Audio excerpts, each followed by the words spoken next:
Hi, everyone. This is America Adapts, the climate change podcast.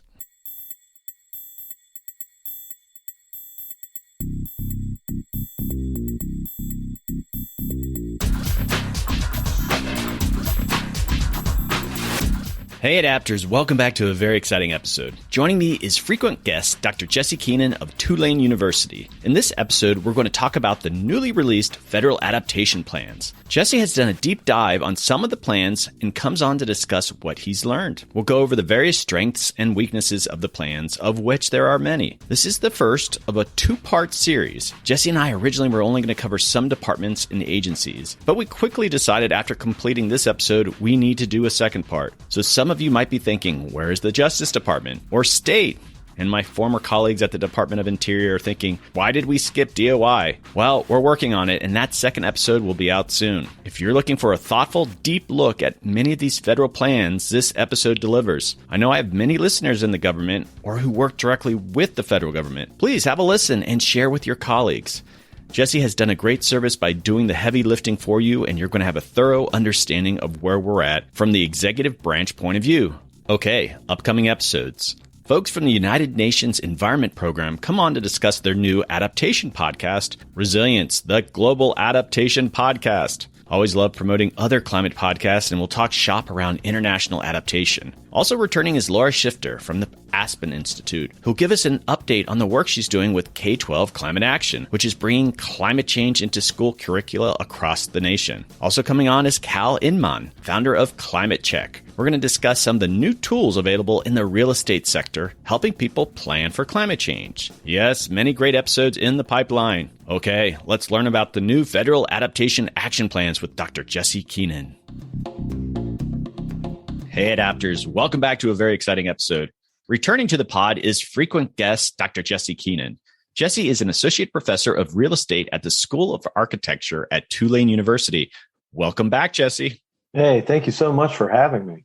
Of course, it's always a treat to have you on, Jesse. All right, so this is what we've been waiting for. With the Biden administration, we expected a big pivot on climate issues and on adaptation. So recently, all federal agencies released their own agency adaptation plans. That is music to my ears. But just because they developed a plan doesn't mean it's a good plan or they've prepared to implement the plan. So I brought you, Jesse, on to do a gut check on these plans, discuss a bit what's in them, and where do we go from here? So first off, let's do that. Set some context here. What's going on? Well, listen, so much to talk about, so much work. We'll talk about the strengths and weaknesses of that work. And let me just say that these are my reflections. I've taken the time to read really hundreds of pages of plans and reviewed them in detail, and also had an opportunity to sort of analyze different things, look at the relationship between the different plans, the consistencies, the synergies, and really see how this lines up as a consolidated federal policy. In part, that's what we were promised by the Biden administration in terms of national leadership, making this a priority. We understand that in rhetorical terms, but what does it really mean in terms of public administration and public policy? Is that really shaping up? So these are my opinions. I haven't talked to people in the federal government or the White House about these plans, so just take that for what it's worth. So right now, what we saw recently was the release of 23 department and agency climate adaptation. The titles vary. Sometimes they're climate action plans, climate adaptation and resilience plans, but it's largely focused on adaptation. It's from U.S. Department of Agriculture all the way down to the U.S. International Development Finance Corporation. So a lot of different perspectives, a lot of different missions. This was managed by the Office of the Federal Chief Sustainability Officer, who sits within the Council of Environmental Quality. Historically, this is someone who's really a climate mitigation person and a sustainability person, and not really someone who has historically been tasked with resilience and adaptation work. And that still stands. We're not going to name names today. I think it's best to kind of look at this from an organizational and institutional perspective. But I think it's fair to say that the current incumbent in this position is indeed not an adaptation person. So that the task for managing and developing this went to others in that organization who have a kind of adaptation title. Right now, currently, there's really just one person in that office who's managing all of these climate adaptation challenges. There's really not any identifiable organizational structure within Council of Environmental Quality otherwise, or OSTP. This really is falling into this office for good and for bad. And I wouldn't say bad, but there's strengths and weaknesses to the personnel who are tasked with this. And we kind of see a little bit of unevenness along the way that we can talk about. There's plenty of good work here, but there's some limitations. And I think part of that is this is a complex world. There's a lot of different types of methods and analysis and ideas about what adaptation is or could be. And I think that relative degree of maturity is reflected in what we're going to talk about today. On some level, we have seen some real investment in personnel. This has been a challenge. Many of the people who are tasked with all of these plans, but across the federal government with climate change are on detail. That means they're essentially being borrowed from one agency or entity to the other. And that's, they're usually shorter term commitments and not necessarily always meaning that you're kind of filling in, right? It's like having a bunch of substitutes. These are the subject matter experts in their areas, but there are limitations to how far you can do that. And ultimately, I think as a government, but also in the public, private, and civic sectors, we're going to have to make investments in people with true expertise that are indeed quite specialized. But you know what? We're so far so good. We're only 9 months in or 10 months in. I don't want to jump the gun there, but ultimately, we do need to make those kinds of commitment in terms of human capital and human development. I think one, limitation of that is the White House has brought in a lot of environmental justice experts, and that's critically important for understanding the distributional impacts and the procedural justice. For both climate justice and environmental justice, there are significant long-term implications to this work, but also some immediate short-term and here and now considerations, for the people in Michigan and Newark that are standing in line for bottled water right now. That is a here and now. That is a different set of considerations than a lot of times what we're talking about relative to the time horizons and stakeholder orientations for climate adaptation, particularly from a public administration point of view. And I think that there was some assumptions that a lot of these environmental justice folks that were coming in and advising and helping and sort of populating the government would be able to bring expertise on resilience and particularly community resilience. But really, it's a different, environmental justice work and advocacy is a different set of skills and expertise that's quite distinct from, in many ways, the technical areas of expertise associated with adaptation across so many different fields. So it's just one component of many areas. And frankly, I think we should all challenge ourselves to think about these distributional effects and the proportionality of who pays and who benefits from the adaptation. So it's something we kind of have to mainstream for ourselves, but we really haven't, I think, committed as the administration. I say we, but I think the administration really hasn't committed to fully either mainstreaming environmental justice, but also respecting the fact there's a lot of different types of expertise and resilience and adaptation that have to be internalized into government. So it's a massive coordination problem. It's going to take, frankly, a generation to play out. We don't have the same depth of bench that we have for people in climate mitigation or energy, or renewable energy, right? There's multiple generations of experts and development of expertise in that. So early stages, early level of maturity, a lot of good people working super hard. And I think as we get into these plans, we'll get a better sense of who's got momentum one way or the other. Okay, fantastic. All right, so we're going to jump into this. We're going to go through some of these departments and agencies. We're not going to cover all 23 of the department or agencies. We're going to learn a bit about what they're up to. So Jesse, for each of these, could you give just a really quick description in case people aren't that familiar with sort of like mission of a particular agency, really more broadly? But we're going to start off with the U.S. Department of Agriculture. Yeah, so the U.S. Department of Agriculture has really been one of the leaders. It's a great place to start. Well, that's a great place to start. But more importantly, it's a great place to start because they've been doing a lot of work for a long time. And they've been doing the work because, climate change impacts our day-to-day operations of environmental management, forestry, and crops and food. It's the here and now, right? And there's been a lot of leadership and a lot of expertise. And formally within the field of climate adaptation science, a lot of early career and early scientists and sort of expertise was actually coming from agriculture, coming from tourism management as well, but a lot of work for many, many years in agriculture. So what we have is called the Action Plan for Climate Adaptation and Resilience from the U.S. Department of Agriculture. That's how they're titling this. And it brought a tear to my eye to see that climate adaptation and resilience together really sharing and having their own sort of set of definitions because that's the way we have to think about these things. As we recognize, we've talked about many times, adaptation and resilience are distinct concepts have different meanings. In fact, there's different types of resilience we'll talk about. So right off the bat, great title, Action Plan for Climate Adaptation Resilience. So what they're doing is they're not reinventing the wheel. And I think we see that throughout a lot of these adaptation projects is they're building on work that they've done in the past, which I think is absolutely critically important. And for USDA, they're building on the climate hubs. So the climate hubs were different regions of the country that were really focused on data and exchange of adaptation practices and really going out and doing that sort of ag extension work. And we usually think of ag extension in terms of state ag extension, which, by the way, does so much today from housing to economic development. It really extends far beyond agriculture. But they're building off these regional expertise and these regional networks of information that have been able to connect with a wide variety of stakeholders in the broader sort of industrial ecology and broader networks of environmental management, including forestry and many other things. Right off the bat, they're building on that network and they're getting into climate technologies and climate intelligence technologies. They're really trying to understand how we monitor soil health, water quality, and water quantity, right? Driving some of that primary set of indicators associated with climate impacts.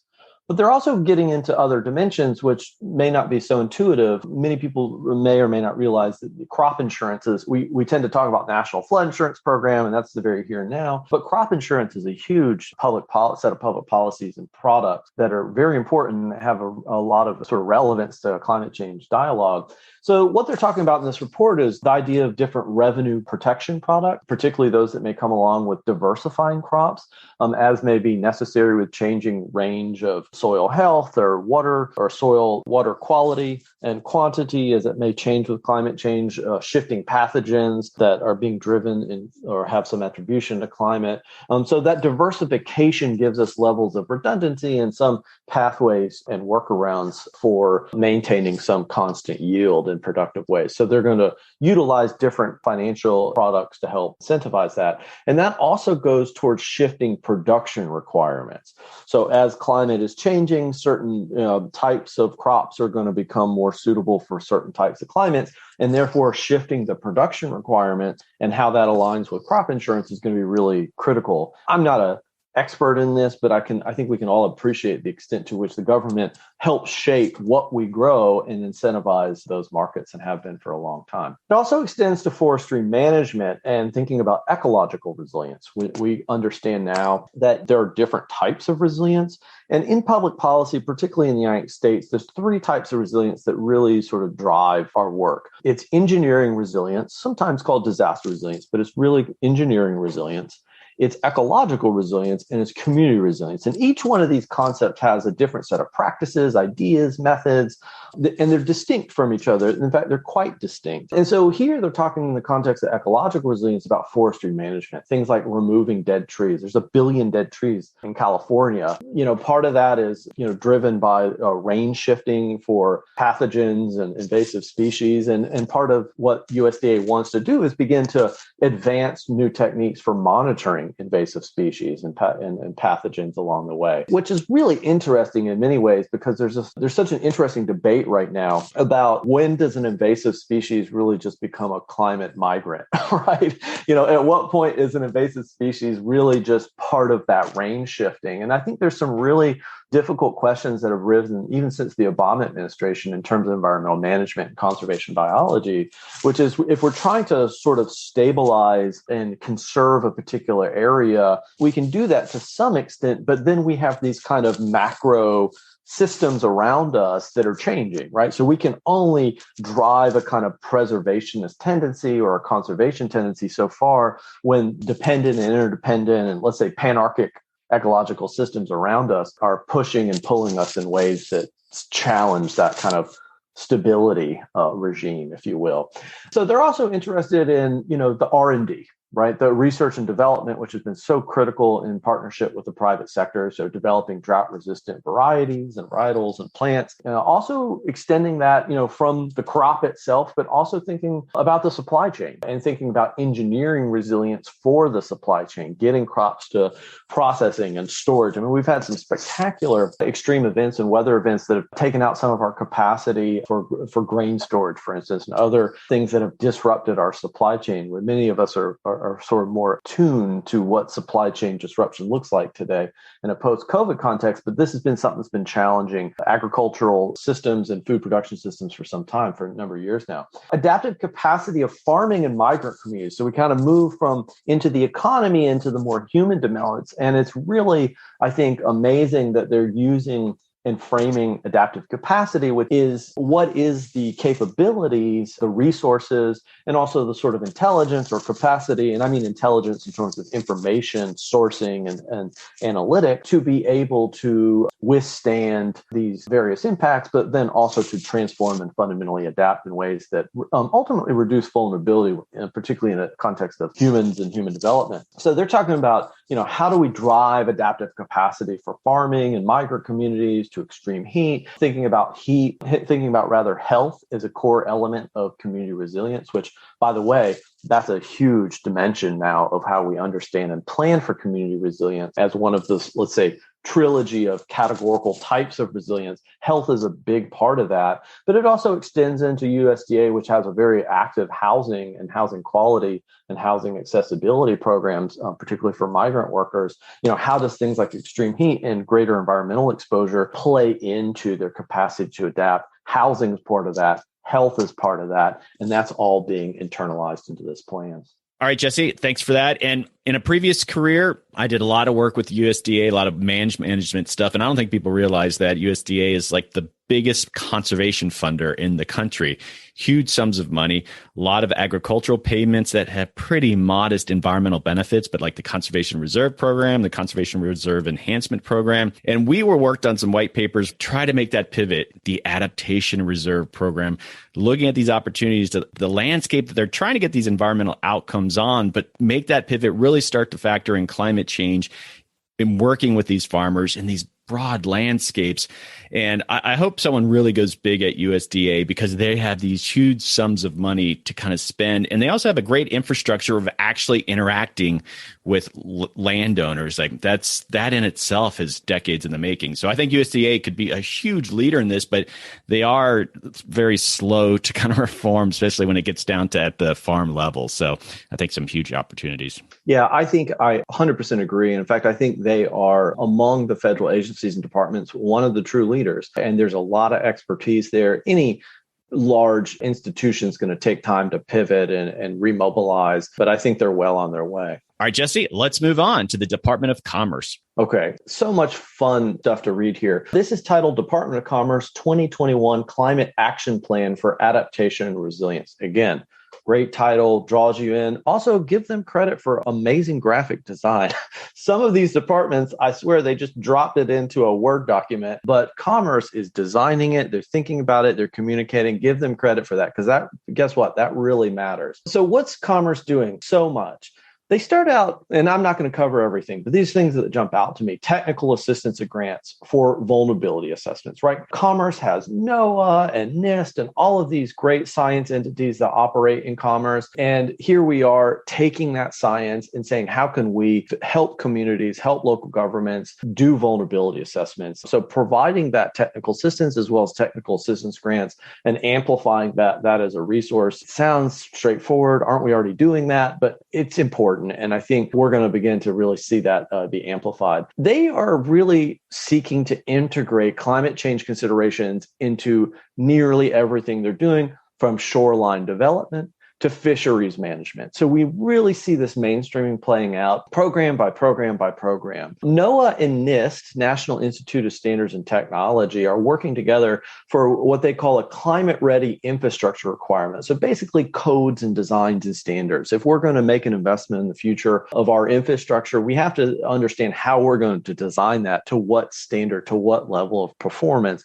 across so many different infrastructure sectors. That's a lot of work. That's well underway. And I think what we see now is a partnership with NOAA that's got the climate and the atmospheric science and the oceanographic science. And, we know what that is with NIST, which are really applied science and engineering working together. And I think that's a partnership that's going to yield something that's going to have a wide range of impact, private sector as well. Here's another interesting thing that they're doing. They're seeking to fast track the patent process for adaptation related technologies.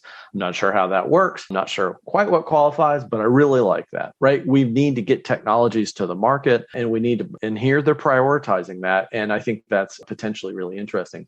Developing new measurement products and indicators at the U.S. Census Bureau is something I've been calling on for some time now. And there's a lot of different things we need to understand about consumer behaviors and preferences and just why are people moving and where are they moving to, particularly those persons that are being displaced or electing to move in part because of climate change or extreme weather. So I think having the U.S. Census Bureau engaged in that is going to be really critical for supporting decision making and policy making. And finally, at Commerce, integrating climate and climate considerations into their economic development administration and the investments that they're making. That's really important, particularly because cities and communities across this country are beginning to see the opportunities for climate adaptation as a means for competitive economic development, right? They are in competition with each other and in many ways in competition for a new economy and a new economy associated with climate change. So what we can do to kind of stimulate that, I think is critically important. Well, great. NOAA's always been a leader in the field. And even in the last 4 or 5 years, when things got a little bit tough, they were out there putting out some great information. And it's fantastic. And I look forward to some of the other things that they're doing. And let's just pivot. And this is actually kind of exciting because more recently, we're hearing about climate change and national security. It's finally getting its due. So let's pivot. Let's talk about the Department of Defense. Well, Department of Defense, this is titled Climate Adaptation Plan. Super straightforward. Love it. Again, well designed, well laid out. People really thinking about this and how they communicate it, not just to an external audience, but to an internal audience. Because one of the things we're seeing across all these plans is really an opportunity or a recognition of the necessity to develop climate literacy on staff and among personnel and for a lot of internal training, right? And that's really important. So at DoD, it's about monitoring data and intelligence, right? They're trying to translate what we understand about science into on-the-ground impacts and on-the-ground realities. And that translation happens in strategic terms, operational and tactical decision-making. And at DoD, that plays out in so many different ways. Training and operating in extreme weather. I think we've had a number of training deaths in recent years from extreme heat. And you have to get equipment to operate in new operational parameters that are beyond what they were designed for. And that is an enormous challenge in its own right. Also thinking about service member health, right? I remember going to a presentation a number of years ago and the estimates of skin cancer and the financial burden ultimately of caring for all of these service members that would be getting skin cancer because they're spending so much time outside and they may or may not be adequately mitigating that through suntan lotion or whatever it may be. Huge challenge in thinking about the health implications. And also thinking about the new environmental operating conditions for tanks and missiles and just an enormous set range of logistical considerations. But what's DoD really good at that we need? R&D, right? Research and development. And they're really thinking about the capacity to promote and translate that innovation. And, example I give people in the past is that I think someone's going to have to fact check me on this, but I want to say more than 50% of casualties in Iraq and Afghanistan came from guarding fuel convoys. DoD was really into grid and energy resilience and basically a kind of engineering resilience that's applied to grid and energy systems. That stuff has been starting to been domesticated and commercialized in different ways. It's really advancing what we do here. So leveraging that R&D capacity is going to be important.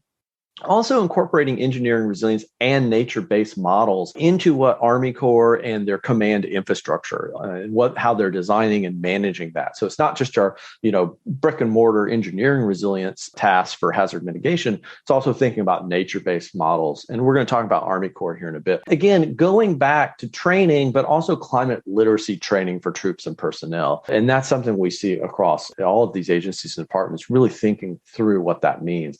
I think from my point of of view as an academic, someone who's taught this for a long time, it raises some fundamental questions about exactly what you are teaching people. I mean, NOAA has a wonderful climate change literacy sort of standards and pedagogy that teachers can utilize. But I think it's a huge challenge to actually think about, well, okay, what if we're teaching adaptation and resilience concepts and modes of analysis and the like, what are they teaching? I think I have an idea what I would teach, and I'd be curious to see how that matures over time and to what extent the federal government and the White House ultimately helps guide that curriculum.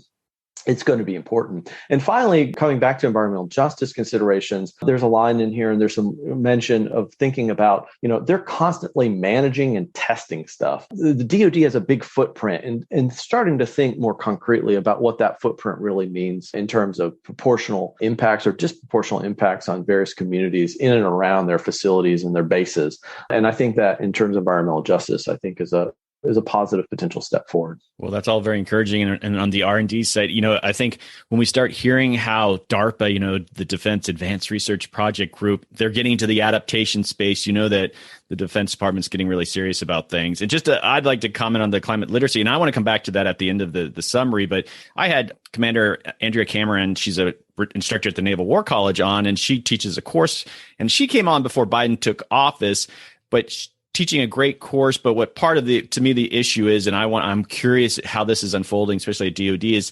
it wasn't a mandatory class. These are sort of a compulsory, if you're interested, you can take these kind of things. Are we going to see more mandatory classes for, troops and personnel around these topics, or is it going to be just those people who take an interest in the first place? And I think that'll demonstrate how serious I think the whole agency is.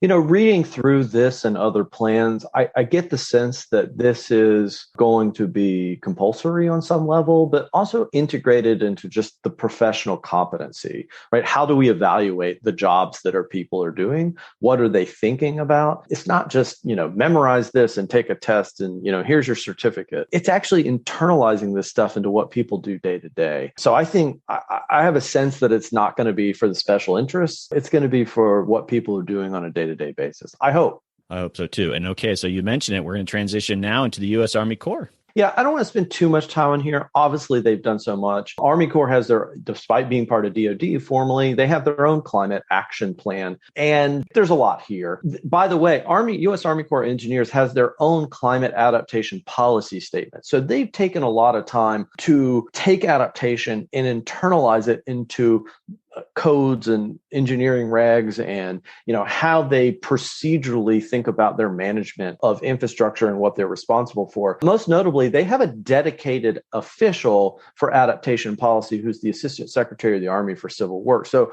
at a very high level, they have, this is the person, this is what adaptation flows to in terms of the kind of org management, organizational management of it all. But here at the end of the day, the bottom line, new infrastructure, particularly new, but managing old infrastructure, but for new infrastructure, building for future climates, right? And I would say, reading through all this, that they're mostly concerned with the exposure to sea level rise into flooding. And to a lesser extent, I would say infrastructure sensitivity. And what I mean by that is that there's a big focus on exposure, that is where infrastructure is, but a less of an interest or a focus on how you're actually designing and changing and shaping that infrastructure.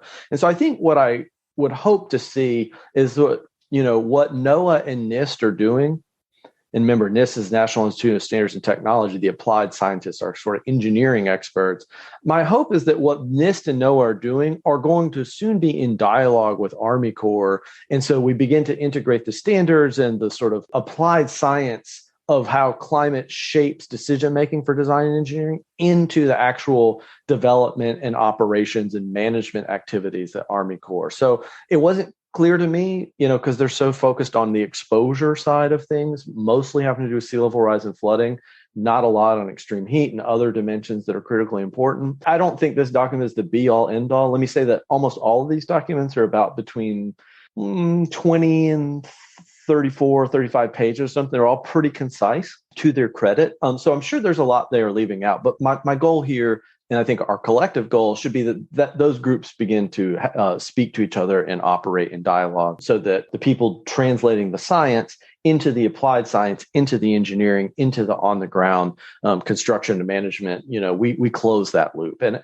I'm hoping we're going to get there. So one other thing that I think is really interesting that I think is totally cutting edge is that they're thinking about designed adaptive capacity. And they have some wonderful graphics about how they're designing infrastructure so that as, let's say, sea level rise progresses at a couple of different potential trajectories, right? And we can talk about 4.5 or 8.5 or whatever it may be, whatever that rate of sea level rise may be, that they're designing the infrastructure so that it has the capacity to be built upon, raising a berm or an additional layer of arming or pumping capacity, whatever that may be. They're really thinking through and articulating that in ways that is a reflection of practice, but is very clear. And I think that it probably reflects an awful lot of work that's going on.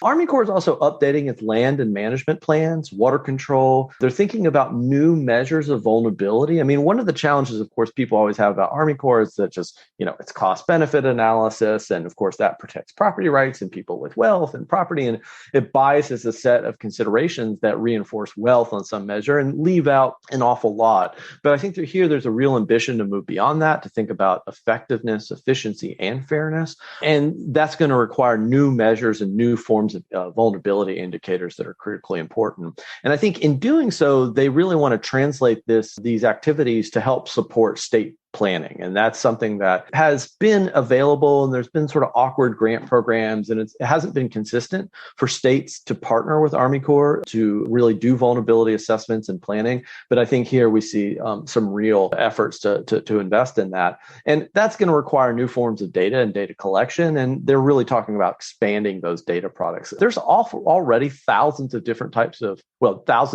users of different types that are using different data sources from Army Corps. And I think they're really thinking about how can we begin to develop these products to reach an even greater set of users and maybe even consumers on some level. There's also an evaluation of existing adaptation barriers to implementation. So we're driving the planning, we're driving implementation, but there's all kinds of barriers that stand in the way. And some of those barriers are not necessarily bad things. And we can certainly talk about that. But they're really, I think, keen to what stands in the way of implementation, particularly because we're at an end of about a decade-long set of planning activities among the forerunners in climate adaptation. And as we move into implementation, there's a number of, structural, non-structural, important, not so important barriers that stand in front of us. And I think they're very attuned to that. And again, for them, a lot of this is, to accomplish all of this and more, again, internal training for their workforce and their personnel is something that they really highlight as being important. Well, I just want to plug the Army Corps. They have a major initiative. It's called Engineering with Nature. And it's a very formal thing. And that they've just, I think, released a handbook on that's been like 5 years in the making. And Todd Bridges heads that unit. I've met with him before. He's actually been on the podcast. And it's just nature-based solutions to a lot of these engineering issues. And so I think the Army Corps is very serious about this. They actually have their own podcast, Engineering with Nature. So definitely check it out. So I think it's fantastic that they're really trying to institutionalize the natural approach to what they're doing there. So kudos to them. Yeah. And you know what? It's not so clear cut, not so easy. I mean, there's a lot of operations, O&M operations, maintenance obligations that come along with green and natural infrastructure. It's not like you just build it and nature takes over. And there's a lot of learning that's still happening. So it's something we have to keep in mind, how challenging this really is. Okay. So this next department, I think, has such positive outcomes to the public if they do it right. But I think they actually have the hardest task when you think of federalism and such. And what I'm talking about is the Department of Education. Yeah, Department of Education, I think we can take it up a notch when it comes to graphic design. This is entitled U.S. Department of Education Climate Adaptation Plan, version 3.0. Not particularly exciting, just kind of a white sheet of paper. It's like, okay, someone's pushing the paper here. I can feel it. We need to get people jazzed about this at Department of Education. They have public education grants for climate and sustainability literacy and education. This is something they want to continue to do and support. They also, of course, acknowledge their own internal climate literacy training for their staff. They have grant programs for school infrastructure, but this is really about climate mitigation and sustainability. And they have grants for vulnerability assessments for schools and school systems, operations, facilities, big focus on indoor air quality, which is really important, particularly climatic terms or in non-climatic terms. When you don't have enough air exchanges, you have mold problems, there's all kinds of things that impact how children learn and perform and get tested and evaluated in schools. We're learning more and more about this. Climate makes that more difficult, particularly in many schools that don't even have adequate air conditioning or air conditioning at all. We know now empirically that children have, inferior testing outcomes and learning outcomes in the context where they're not having adequate air exchanges or it's just too hot. I think we could probably all relate to that at some point in our own experience. So, they're thinking about what can we do to support these vulnerability assessments for these school systems. And finally, there's not a lot here, but finally there is starting to think about, how they systematize what have been traditionally emergency appropriations to support school systems in a post-disaster suspension of schools. I know, in New Orleans, I think in Jefferson Parish, after Hurricane Ida, here we are in October of 2021. I think we're a month and a half after the hurricane. I think there's still just thousands of school children that are not back in school for the school year. How do you do that? Well, they've got a model for supporting post-disaster suspension of schools, how they can come in and help resource and fill those gaps. And certainly challenging in the age of COVID. But I think there's an ambition to sort of amplify that and really think that, if we're going to have more extreme events, more disasters, perhaps we need to think about what that impact is on schools and how we can have workarounds to maintain some continuity of educational experience. Well, I have high hopes for this department. I think of these literacy grants. National literacy around climate change is so important. But how many grants can you give to Vermont and Massachusetts, the states that are probably applying to these things? Some of the other states that are probably going to be impacted more, I wonder how much they're actually applying for these things. So it's not an easy department to kind of work at the local level. So good luck to them. All right, Jesse, let's pivot here. This is interesting. This next department, you typically think of climate mitigation, the carbon side and the energy side. Department of Energy, how are they doing on adaptation and resilience? Yeah, so Department of Energy has the 2021 Climate Adaptation and Resilience Plan. Solid graphic design, good color scheme. People seem to really care about. Again, you get credit for these things. So what are they interested in? Well, they're really thinking about investment in engineering resilience at DOE and DOE-owned infrastructure, right? Start with what you own. Electrical distribution systems, updating modern transformers, I assume for larger peaks or associated challenges in managing the grid. So you need modern transformers. Insulating upgrades for pipes and conduits. We saw that with Texas and why that was such a challenge. Pole replacements, right? Moving into more composite poles that can withstand greater wind loads. Grounding infrastructure, transmission lines, upgrading transmission for transmission towers rather for greater wind loads and heat loads. All of these things that go into the physical infrastructure that DOE controls and has plans of. Also looking at things like declines in water for hydropower out west. California had made investments in that for upgrading turbines for lower flow power output. And this is a new era for hydropower out west. And so really thinking about what that means. Also looking at land management practices to reduce wildfire risk. If you live in Northern California, you know exactly what that means in terms of the risk of transmission lines and lines sparking wildfires. So how do you think about that in terms of land management? Internally, also looking at, and I think this is very interesting, we haven't talked about this yet, climate procurement requirements for climate risk disclosure as well as greenhouse gases. DOE, I'm sure, is out there procuring an awful lot, but how do they use those procurement systems to impose climate risk, that is physical and transition climate risk, and greenhouse gas exposure among their supply chain? So I think that's really important. And finally, adaptation and resilience to support environmental justice communities near DOE sites. So how can they be better neighbors, if you will, particularly for those communities burdened by degrees of environmental justice? So I think that's a really interesting and very concrete set of actions and plans here, starting with what they have and then beginning to work with the industry to set new standards and to really mainstream resilience investments or engineering resilience investments within energy and power infrastructure systems. Okay, so for this next one, it's always interesting to kind of get inside the mind of a department that you don't necessarily associate with adaptation, but there's tremendous overlap of what they're doing in the field. And I'm talking about the Department of Health and Human Services. Yeah, listen, we don't have time to cover all of these agencies and departments, so I'm kind of hopping around here. But Health and Human Services has done great work for many years.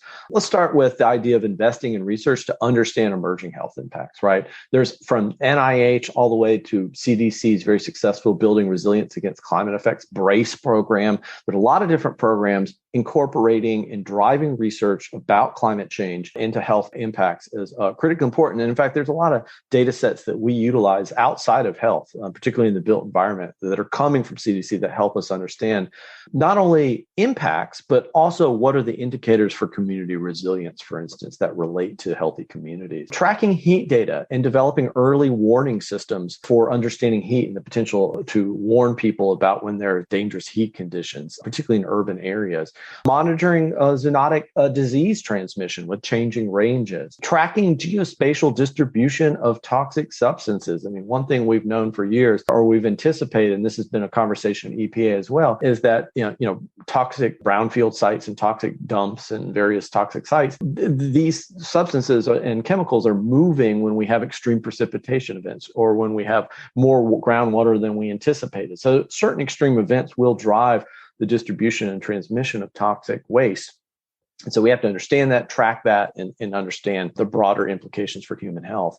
Also looking at, this is really cool because from a technical point of view, we all know a lot about MERV filters in the age of COVID, what we can and can't filter out. But what can we support in terms of wildfire air filtration technologies? There was a good body of research that just came out, or a research paper came out maybe even yesterday, that more people on the East Coast of the United States die from health impacts from smoke from wildfires out west than do people on the West Coast. Now that could just be a population density thing, right? And it may actually be more severe. I don't know. I have to look. But supporting that technological innovation for filtering out wildfire smoke and pollution is really interesting. And that it's good to see someone narrowly focused there. Again, they're recognizing their own internal operations, their own business continuity, and they're also recognizing that they need to get out, a lot more grants to support sustainability. They're also thinking about their own space management in terms of sustainability. And here, again, this is 2021 Climate Action Plan is what they're calling it. You get the sense that they're just throwing in a bunch of sustainability and climate mitigation stuff here and not probably as focused on mitigation. And one of the biggest gaps where this comes up is there's really and maybe I missed it, and someone come back and let me know if I got this wrong. But one big gap that I saw is that they're not really looking at engineering resilience assessments for hospital systems. After Hurricane Sandy and NYU Langone, massive hospital went down. There was significant change in how hospitals began to think about engineering resilience investments, their own continuity, organizational resilience as well. And there's been a lot of learning, a lot of activities. And during the Obama administration, there was a program, a kind of prototype program or a test program to work with different hospital systems to, develop that learning, invest in how to do it. How do you maintain operations through a disaster or through, a series of climatic events or whatever it may be? How do you protect these facilities? How even internalizing renewable energy? So there's a lot of work that's been done. This wasn't reflected in there, and I'm really surprised that's the case. And I think this is one of the challenges of, they got the memo, and I guess the memo was to have a climate action memo, but what they were really supposed to be doing is focusing on resilience and adaptation.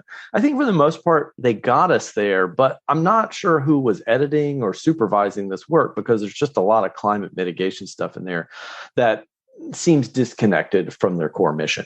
I imagine heat is just going to dominate what these guys see. And, that's the impact. That's the most mortality associated with the climate change. You're seeing heat. And I do hope even with the big Pacific Northwest heat wave that this department was all over that there's a lot of learning to be had from that experience. And so that's my hope. Jesse, we're going to pivot now to agency. Back in my days when I worked for the federal government and during the Obama years, this agency actually had the most high profile adaptation work going on. It's been a long time since then, but I'm talking about the US EPA, the Environmental Protection Agency. Yeah. So ostensibly, you would think of all the agencies and departments in the United States government, the EPA should be on top of this. Well, their plan, Climate Adaptation Action Plan, well designed, well laid out, give them credit, looking good, easy to navigate through. And actually, some of these plans are not so easy to navigate through. I love Department of Homeland Security. We're going to come to that. They're telling you how they're going to do it, when they're going to do it, what happens if it goes wrong. It's actually really well laid out. EPA also well laid out. What they're trying to do here is really mainstream adaptation and climate into their mission. They have a point person, and it's always good to see, hey, this is the person in charge, and this is the EPA's associate administrator for the Office of Policy as the lead official. And here the big focus, there's a couple areas to look at, but the big focus is on supporting the adaptive capacity of communities and external stakeholders and really focusing on data and information exchange. That has come, there's a lot of different ways to think about that at different levels of stakeholders and organizations. I think what's challenging for me here is there's some really vague implementation tasks and some interim and long-term measures. They talk a lot about supporting adaptive capacity, but they don't really get into the details in any way that reflects what I think is actually happening or has happened in the past, even at EPA. And the vagary of it is challenging for me. They rely heavily on an entity called ARC-X, and ARC-X was among various adaptation initiatives and resilience initiatives that was started in the Obama administration. And it's an adaptation sort of clearinghouse, and it has a lot of experience about resilience and adaptation. They say in this report that they had reached 40,000 communities across the United States with ARC-X. I think someone needs to go back and double check that as a factual basis. There's not 40,000 jurisdictions in the United States, as far as I know, at least in terms of county and local government jurisdictions. I mean, I don't know. It seems like a large number. Do they mean 40,000 people? I don't know, but it's like super vague. And I really kind of wonder like who was editing in this and why someone didn't pick up. Hey, if you reach 40,000 people, communities in this country to support, more power to you, but most people I know have never even heard of ARC-X. So it's like good work, good resources, but it also is not integrated at all with U.S. Community Resilience Toolkit and the USCRT, as we call it, U.S. Community Resilience. This is like the White House's baby. This has been the primary source for cataloging, organizing, disseminating information about climate adaptation and resilience to a lot of different communities and stakeholders. Like, okay, why reinvent the wheel here? I mean, ARC-X is good, but maybe now's the time to integrate that with the USCRT. So I don't know. It just seems relying on something that's been around for a number of years that probably has been under-resourced and not adequately able to capture the market and the communities that want to capture. So I'm a little skeptical. I mean, I hope they're successful, but I think now's the time to just consolidate this. The last thing people want to do is have to go across different government entities to find what they're looking for. And USCRT has been doing that for a number of years. So I'm not sure how much credit they should take for that. But let's talk about what I think they're doing well and where they are very narrowly focused, which is really integrating into their various financial programs.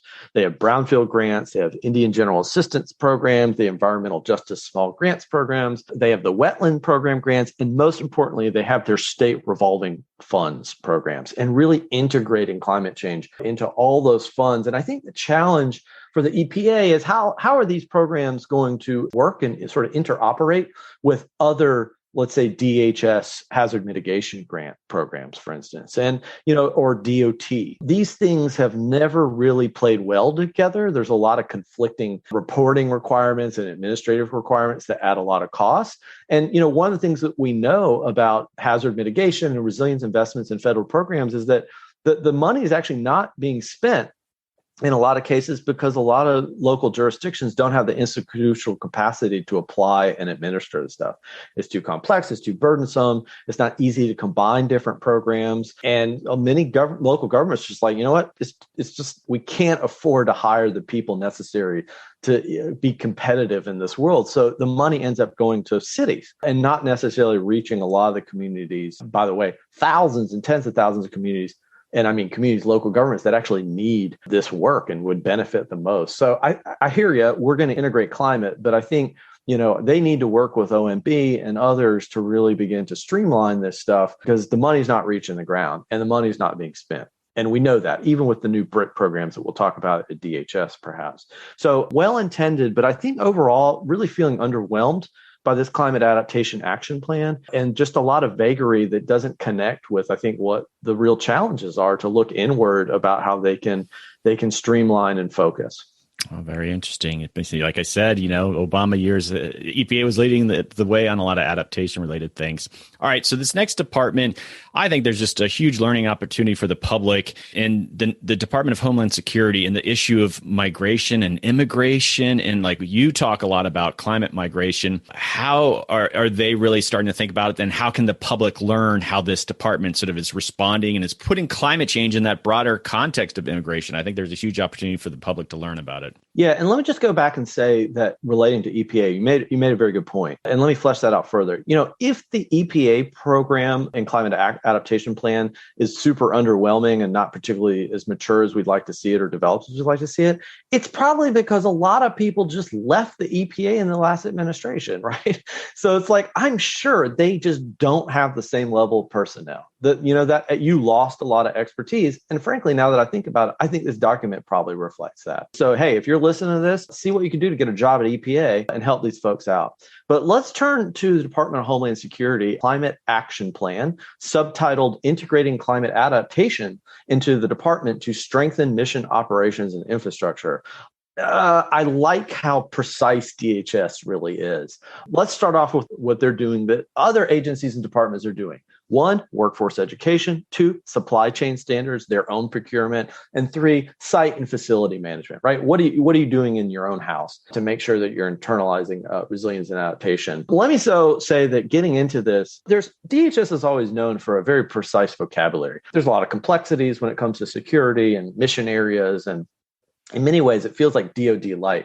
But to DoD's credit, and we're going to talk about this, DoD is very precise and very orderly in how they use defined terms, and there's a kind of very clear chain of command, and that's what DoD does, right? DHS, let me say that in this case and in this document, the vocabulary is all over the place. This is, I kid you not, there's a phrase that says climate adaptation risk mitigation.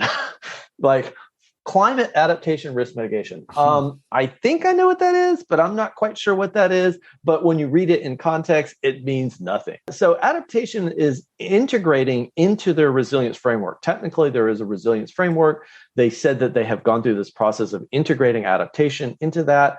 I don't know what it means. They don't really get into detail what that means. But I don't want to look totally down on DHS. They're doing a lot of good stuff, right? So, DHS has critical infrastructure assessment intelligence, and doing so means that you got to start thinking about climate. But they've been doing that for a number of years. They really have been thinking about that. I think there's just more of a concentrated commitment of people and expertise to diversify what they're really measuring and trying to observe in terms of first, second order impacts and interdependencies and risks. So I think they're just taking it to that next level. There is something called the Cybersecurity and Infrastructure Security Agency, CISA, who has been a little bit more up. Most people have never heard of CISA. Most state governments have never heard of CISA.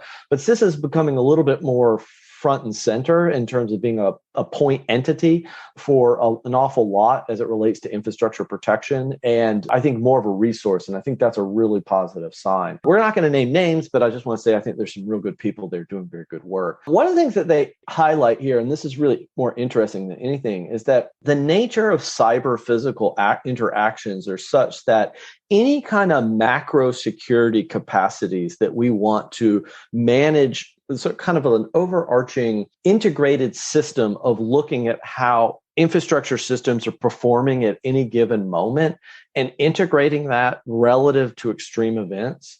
Like, the idea that we can just sit in a huge control room and we can kind of look over the entire infrastructure systems of the United States. That's increasingly becoming limited because of cyber risk. It opens up too many penetration points into these multiple systems. So in previous years, there's been a lot of a convergence towards the idea of integrating smart cities and things like that. But we're moving in the other direction now to have more diversified and more horizontal and distributed forms of infrastructure system, in part because that reduces the number of access points for integrated cyber threats, if that makes sense. And when they talked about that, I honestly had never heard anybody talk about this, but it made a lot of sense to me. And it makes me feel good that someone's really thinking about that, because we do know that after extreme events and hurricanes and things like that, cyber attacks increase. It's a thing. It's a real hazard that comes along with events themselves. They're trying to integrate. They were really the only entity to talk about integration of climate considerations into NEPA, the National Environmental Policy Act. I mean, for any of those in the feds out there or state government or anybody who's worked in government, you know what NEPA is and you know what that means procedurally. Anytime that you're engaging in expenditure of federal resources, you have to think about, the climate impacts, study them, evaluate them, open it up for public comment, and do environmental impact statements. It's a huge set of exercises that have historically sort of varied to the extent that you included climate as a consideration, but they're very explicit about that. I think that's really good. I think NEPA needs some reform, and we have a lot of challenges with NEPA ahead of us, but I do think that being explicit about including climate is super important. You talked, Doug, a little bit about, you mentioned migration. I just want to say that the White House did release international climate migration report just yesterday. So here in the middle or late October, they did release a very good report. It's not referenced in this Homeland Security. It came directly out of somewhere in the White House, but it's very good. I think a number of different immigration advocates felt that it was sort of underwhelming in what it was putting forward for, as it related maybe to ongoing emerging ideas of immigration reform, but it was very well researched and well documented about the implications under international refugee law and American domestic immigration law. And there were some substantive and concrete things I think they could do. And I encourage listeners to really go out if you're interested in international climate migration. But here, Department of Homeland Security's worked to really, and CBP, Customs and Border Patrol, here they're talking about mass migration and climate-driven mass migration mission alignment and how they can begin. There are these kind of systems out there that are looking at the movement of people and electronic monitoring systems that are constantly monitoring the flow of people across the globe. And they draw reference to how climate and environmental considerations are part of that and being integrated in that. It's kind of hard to understand because that's not my area of expertise, but I can at least appreciate that that is being discussed among that constituency. The one thing that I think is really a big gap here is it doesn't really get into the various public assistance programs and other programs through FEMA and elsewhere that reach and that have the same challenges I just talked about, which is that they're so complex. There's cost shares, right? We have very large 25% cost shares. Some programs have waived cost shares. And when I say cost share, I mean, I'm going to give you a grant or a loan, usually a grant, but you're going to have to pay for some portion of that. A 25% cost share is pretty common for most of this public assistance work and grants and hazard mitigation. They don't really get into any of that at all. And it's not that they have to kind of set up what they think is the reform agenda for Congress. That wouldn't have been appropriate here. But what I think would have been useful is talking about how climate is shifting how they think about those investments, how they underwrite, and how they begin to prioritize certain typologies of action in integrating with climate and integrating essentially climate adaptation and hazard mitigation. Now, SHMCAP is an acronym that many of your listeners may know. This is the State Hazard Mitigation and Adaptation Plans. I think 34, probably a little bit more than 34 or 35 states now have merged their state adaptation plan with their state hazard mitigation plan. It's called a SHMCAP. Those are well developed. That is the heart and soul of most state level adaptation planning these days. No discussion of that here. I don't know how or why, or maybe it's too political because people feel like there's some substantive reform, but a bit of a missed opportunity. Okay, so we are pivoting again here, and we're going to talk about the Department of Housing and Urban Development, or most people know as HUD. What's going on there? Okay, HUD gets the award for worst graphic design, worst layout. I'm pretty sure they just dropped this onto some kind of Word and then just saved it and just dropped the logo in. It's a WordPerfect document. Is that, by the way, WordPerfect far superior to Word. I hate to see it. I mourned its loss. But on this HUD thing, I mean, there's literally there's a page number on the cover. I'm just like, okay, is anybody reading this? Is anybody at HUD reading this? But which is strange because, again, I promise not to name names. There's a lot of good people at HUD who've done climate work over the years. And I know there's some pretty senior people. I'm guessing they're just too busy to proofread their own document. But here we are, Climate Adaptation Plan, U.S. Department of Housing and Urban Development. They're promising a lot of research. It's like, honestly, I feel like no one really focused in on this at all, because they're basically saying, you know what, we're going to do research on buyouts, because they have a buyout program for buying out people who are in high risk areas, building codes. They have the community development block grant. They have DR, MIT. They have a couple of variations of just basically money they give out. They're just like, we're going to research this and get into this a little later. They're talking about the development and integration of climate-related financial risk assessments for lending and underwriting. FHFA, which the Federal Housing Finance Administration, which is under HUD, really progressive group. I don't want to say progressive in a political or ideological sense, but just progressive and like being on top of things, have been thinking about climate, had a big RFP out on how we think about climate assessments in the transactional and mortgage underwriting system and the housing system. I mean, they've been on it. I don't know if folks at a higher level at HUD have the same level of ambition, but let's highlight what FHFA has been doing, because I think they've been doing good work. There's yet to see the outcome of that solicitation of different ideas or requests for information. I said RFP, I misspoke, but we'll see. And I actually think that there's a lot of activity, and I have a lot of faith that they're going to do some good things. They talk in here about lending and underwriting, and they talk about this idea of using the more reduced mortgage insurance premiums to incentivize the adoption of higher building standards. I mean, I don't know how economically effective that is, because normally if you're paying mortgage insurance premiums, there's a kind of credit quality issue, and that may be challenging to pay for higher building standards because now it may increase your costs. Like there's some structural kind of disincentives, and I'm not sure the extent to which a reduction in your mortgage insurance premiums is going to offset the incremental costs that ultimately undermine the affordability, at least in the short term, not the long-term operational, but the short-term capital investment. So like the math in my head is like, yeah, it sounds like an interesting idea, but did anybody really think it through? Because I don't think there's a kind of parity there to really, truly incentivize action. They did float one interesting idea, which is a new loan product called the Resilience and Energy Assistance Loan, the REAL loan for Title I property improvement.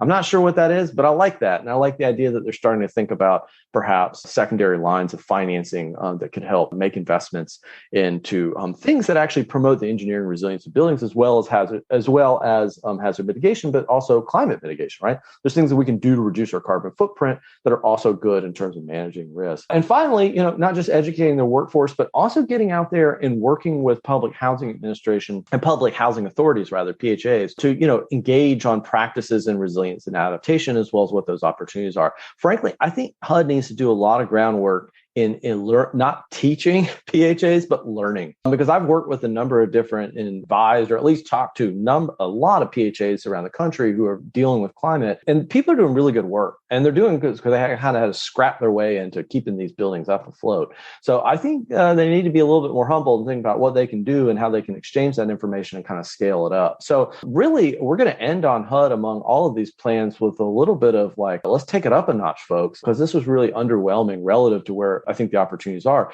but for what FHFA is doing. And we got to give those guys a round of applause. But really, someone proofread these things next time.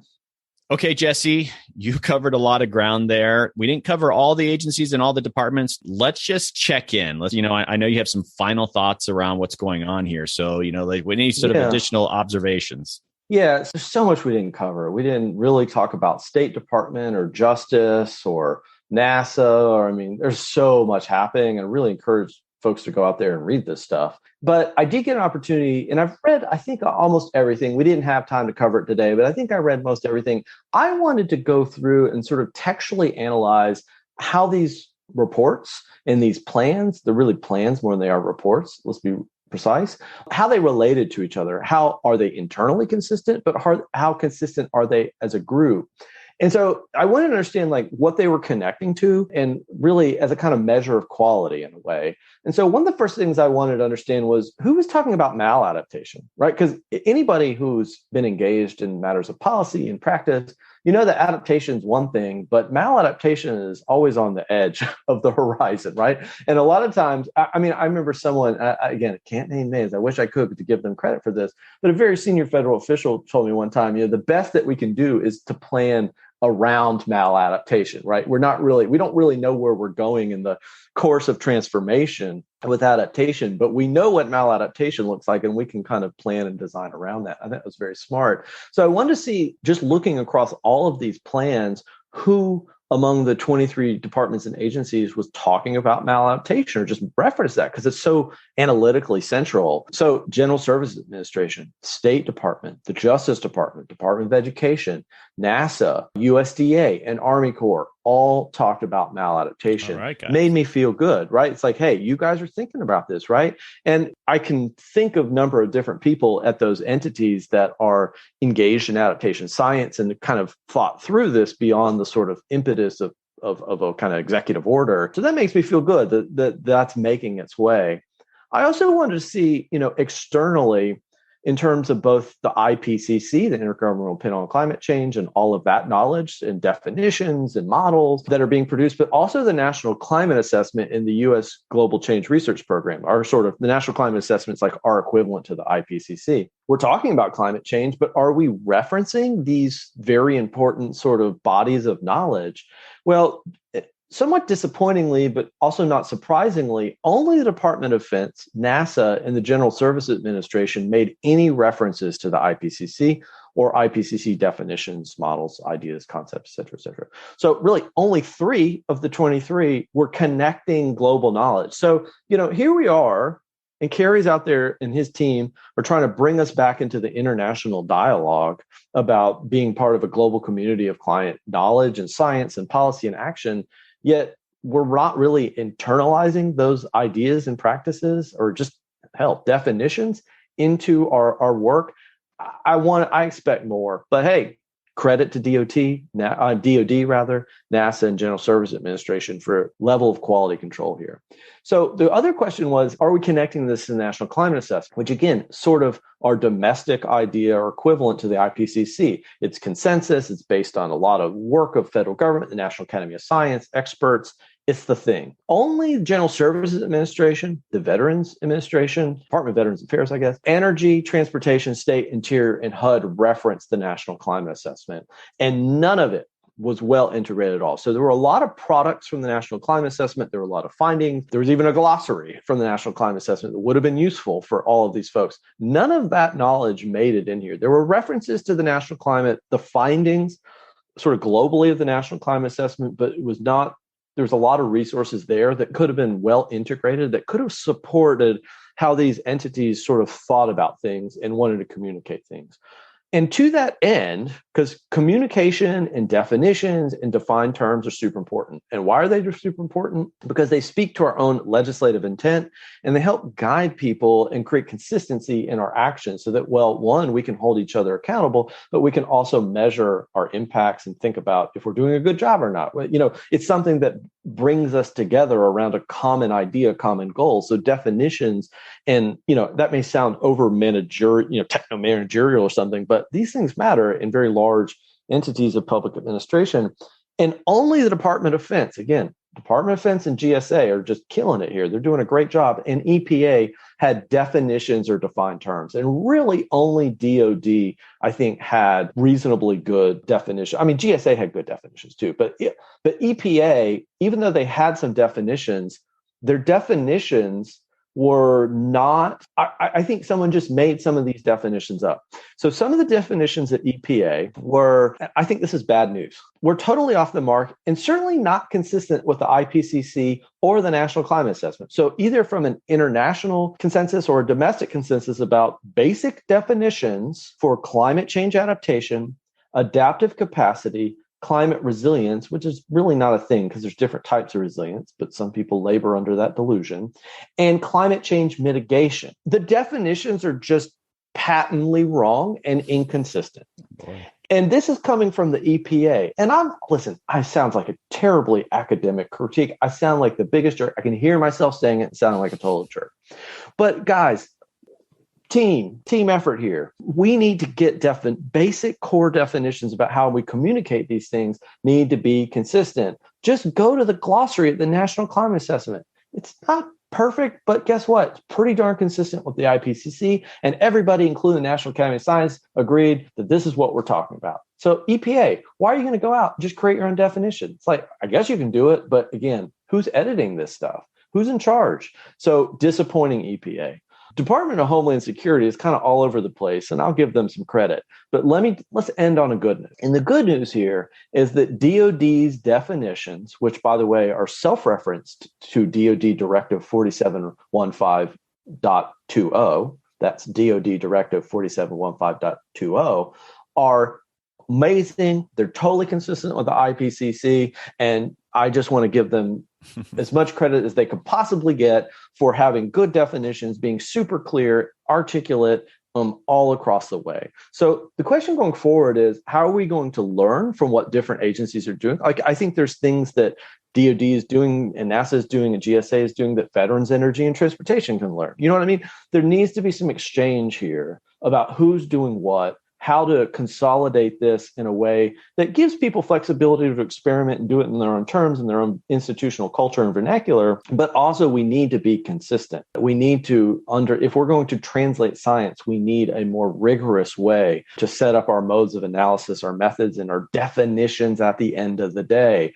So I just want to give credit to DoD because I think their leadership here stands out. And I think it's a model for a lot of these other agencies. And we're going to get there. And I know I sound like I'm crapping on EPA, but listen, as you said earlier, I mean, they lost so many good people during the Trump administration that were pushed out, forced out, fired, quit, whatever it is. So it's going to be, I think, many years before they can build up that level of personnel and expertise that I think that they've lost. And I think it's clear to me in looking through these documents that probably HUD and EPA have just been lost a lot of personnel and a lot of expertise. And it's unfortunate because it comes through.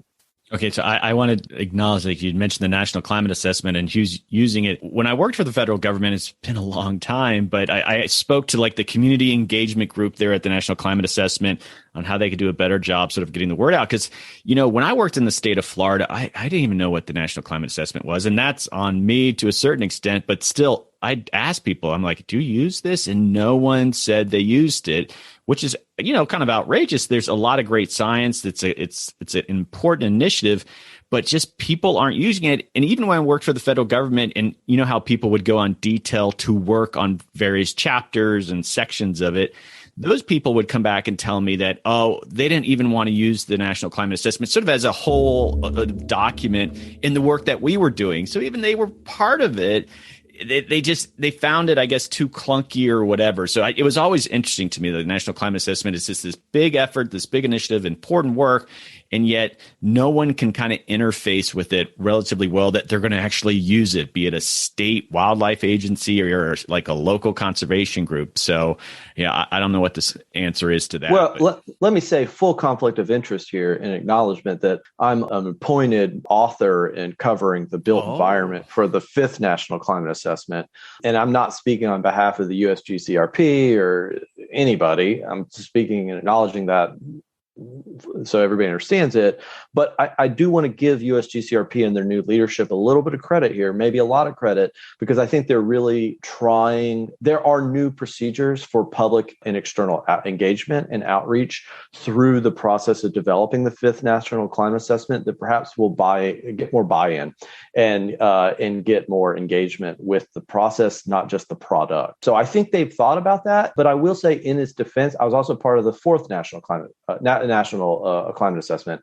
And, a lot of state and local governments and even within the federal government use it. I mean, they definitely use it. I know that when we wrote our big now we can kind of look back and say landmark publication at the CFTC on managing climate risk in the U.S. financial system, I relied heavily on the National Climate Assessment because that was basically statements of fact that we could, it was a reliable basis of authority that we didn't have to go and do background on, right? Because everybody could agree upon it. It was approved all the way through. So it's very useful for kind of setting that kind of constitutional basis of it's here, this is climate change, we all agree upon it. We don't need to talk, we don't need to get into the details because we can just reference the National Climate Assessment. So it does a lot of different things. It could do more, but I think at its basis, the National Climate Assessment just sets out this really basic knowledge that we can build upon. So I think there's a lot of opportunity, and I think that the new leadership is probably going to help make it more valuable, more useful. Yeah, no, I hope so. And that was not a critique on the quality of the content. It was just more of how you're using it sort of after the fact. There was some problems. So yeah, I hear you. All right, Jesse, we just covered a lot of ground. Thank you so much for doing that. I mean, I was reading through them, but I obviously am not digesting. I'm not analyzing like you did. You've done a tremendous service for people who want to understand what the federal government. But yeah, Jesse, any final thoughts before we wrap this up? A lot of work here. Some of it's uneven. We can explain why that is. It takes time to develop these things. Different agencies are working at different speeds. There's a lot of opportunity to build upon this in terms of coordination. But I think we really, this was done in like 6 months. So give some real credit to the people at the White House, at CEQ, Council of Environmental Quality, for getting this done, getting this out the door. The people, wonderful job. Loving everything we see here. And I think we should walk away with one final thing, which is who gets the credit for the best graphic design and the best laid out report, like the most visually stunning. And I want to say visually stunning is the Department of State. The State Department is they've got some really talented graphic designers there, wonderful layout, super great graphics. I mean, just killing it. So we're going to go ahead and give the State Department the award for best designed and most visually appealing plan. Those kinds of things matter, Doug. All right. The first annual America Adapts Best Visual Design of a Department Adaptation Plan, and the winner is the Department of State. Congratulations. We'll have a ceremony in DC next year. So, yeah. All right, Jesse, it is always a pleasure having you on. My head fills up with so much information and such a great resource. Thanks again for coming on. Hey, thanks for having me, Doug.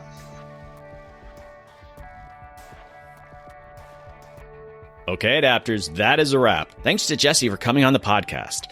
Jesse is a regular contributor to the podcast, and it's always a treat to host him. I always feel smarter after talking with Jesse, and this was no different. I hope that was a useful discussion for you. Jesse did the hard part. He went in and read through all those adaptation plans and then shared his expert analysis with the rest of us. For those of you working in government, I hope it was a useful exercise for you. And for those who interact with the government, be it within the nonprofit sector or private consulting, you'll need to understand how an agency is doing around adaptation. With COP26 happening and the world really getting their heads around what it means to adapt to climate change, it's a good sign the federal government is taking it seriously. That said, as Jesse noted, some departments and agencies are doing better than others. This might just be a personnel issue, but I have found in my own experiences within state and federal government, leadership plays a huge role in making sure things are getting done. If a plan is weak, more than likely it reflects the fact the issue is not a priority for the agency, even if it is for the overall Biden administration. CEQ, the Council of Environmental Quality, can only do so much. I have firsthand experience with that. Leading a bureaucracy to make big changes is not easy work, and it's much harder if that department is only going through the motions. I saw this when I worked at DOI in the first Obama administration. Some agencies were often running around the issue, like DOI. Others, not so much. And on that note, as I said earlier, we decided really quickly we need to do a second part to this episode. We're in the process of prepping for that, and we'll have that out soon, covering departments like Justice, State, and DOI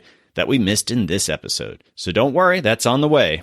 Again, thanks to Jesse for coming on and sharing his expertise. And please do share far and wide in your own adaptation networks. Okay, some final housekeeping. If you're interested in highlighting your adaptation work in a podcast, consider sponsoring a whole America Adapts episode. Sponsoring a podcast allows you to focus on the work you're doing and sharing with climate professionals from around the world. I frequently go on location and record for those sponsored podcasts, which allows you a wider diversity of guests to participate. You will work with me to identify experts that represent the work you're doing. I've done these with various groups like NRDC, University of Pennsylvania, Wharton, WWF, UCLA, Harvard, University of Florida, and some corporate clients. It's a chance to share your story with all my listeners.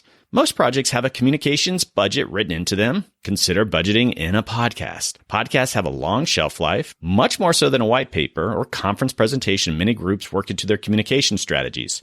My previous sponsors have found the process actually pretty fun since there is a lot of creativity involved. Putting a podcast together is a lot more exciting and satisfying than putting a paper together. Please reach out and let's have a conversation around this so you can learn more.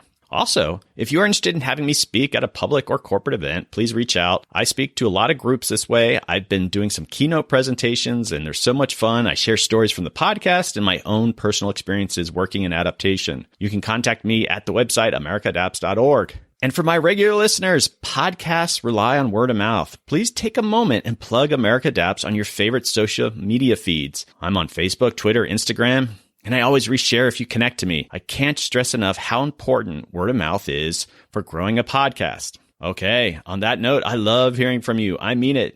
Come on, just say hi. If you have an idea for guests, let me know. It is the highlight of my week. I love hearing what kind of work you're doing in the climate space. And if you're not in the climate space, it's always interesting to me to know why you're getting value out of the podcast. So definitely reach out. I'm at americaadapts@gmail.com. Send me an email. Okay, adapters, keep up the great work. I'll see you next time.